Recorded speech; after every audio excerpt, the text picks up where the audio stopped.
ఇది కదా లైఫ్ అంటే. సోలోగా 400 కిలోమీటర్ ట్రావెల్ చేసిన తర్వాత వచ్చిన బ్యూటిఫుల్ వ్యూ అయితే ఇది. మార్నింగ్ 3 కంతా లేచి ఇంకా ట్యాంక్ ఫుల్ చేసుకుని బెంగళూరు టు చిక్మంగళూరు అయితే స్టార్ట్ అయిపోయి, ఇంకా ఎర్లీ మార్నింగ్ కాబట్టి మధ్యలో చాయ్ బ్రేక్ అయితే తీసుకున్నా. చిక్మంగళూరు రూట్ అయితే అదిరిపోయింది. ఇంకా నేను వెళ్ళింది వీకెండ్ కాబట్టి కపుల్ ఆఫ్ గ్రూప్స్ అయితే వచ్చానమాట. ఇంకా వాళ్ళతోనే కొంచెం ట్రావెల్ చేశా. ఇంకా తర్వాత చిక్మంగళూరుకి ఎంటర్ కాగానే నాకైతే లొకేషన్ అదిరిపోయింది కింద నుంచి. ఇంక వెళ్ళే రూట్ అంటే అడ్వెంచరింగ్ గా ఉంటుంది, ఎందుకంటే ఫుల్ చెట్లతో నిండిపోయింది. అదే ఎర్లీ మార్నింగ్ అయితే ఫాగ్ అయితే కప్పేస్తుంది. ఇంకా పైకి వెళ్ళిన వెంటనే బ్యూటిఫుల్ లొకేషన్ అయితే కనిపించింది. అలా ఫాగ్ తో గ్రీనరీతో సూపర్ గా ఉంది వ్యూ అయితే. ఇంకా మనకి చిక్మంగళూరు లో different types of hill stations అయితే ఉన్నాయన్నమాట. మీరైతే ప్లాన్ చేసుకుని ఎర్లీ మార్నింగ్ వెళ్ళండి. ఇది డెఫినెట్ గా ఆఫ్టర్నూన్ అయితే అయిపోతుంది అనమాట. వ్యూ అయితే అదిరిపోద్ది. ఇంక ఈ యొక్క చిక్మంగళూరు డెస్టినేషన్ వచ్చి బెంగళూరు నుంచి జస్ట్ 300 కిలోమీటర్స్ ఉంటుంది అనమాట. నేను ఎర్లీ మార్నింగ్ 3 అయితే స్టార్ట్ అయ్యా బెంగళూరులో. ఇక్కడ రావడానికి లిటరల్లీ 8 అయితే అయింది. దగ్గర 6 అవర్స్ అయితే పట్టింది అనమాట. ఇంక ఒక బ్యూటిఫుల్ లొకేషన్ చూడడానికి డెఫినెట్ గా ఒక్కరోజు రావాలనుకున్నా, ఈ రోజు అయితే వచ్చేసా. చెప్తున్నా కదా మయ, నువ్వు మ్యాంగ్లూర్ ఒక్క వ్యూ చూడడానికి వెళ్తావు, కానీ మనకైతే డిఫరెంట్ వ్యూస్ అయితే కనిపిస్తాయి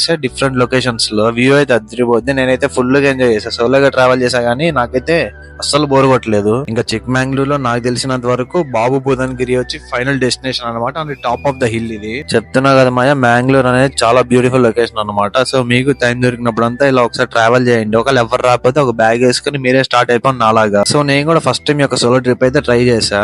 so different type of experience definite గా వచ్చింది అనుకుంటా నాకైతే. ఎందుకంటే డిఫరెంట్ టైప్ ఆఫ్ పీపుల్స్ ఉంటారు, మనకైతే ఏ హెల్ప్ ఉండదు, మన ఓన్ గా మనం అయితే ప్రిపేర్ అవ్వాలా. సో మీరు కూడా ఒకసారి ట్రై చేయండి, చాలా థ్రిల్లింగ్ ఉంటది. So don't waste time, just travel.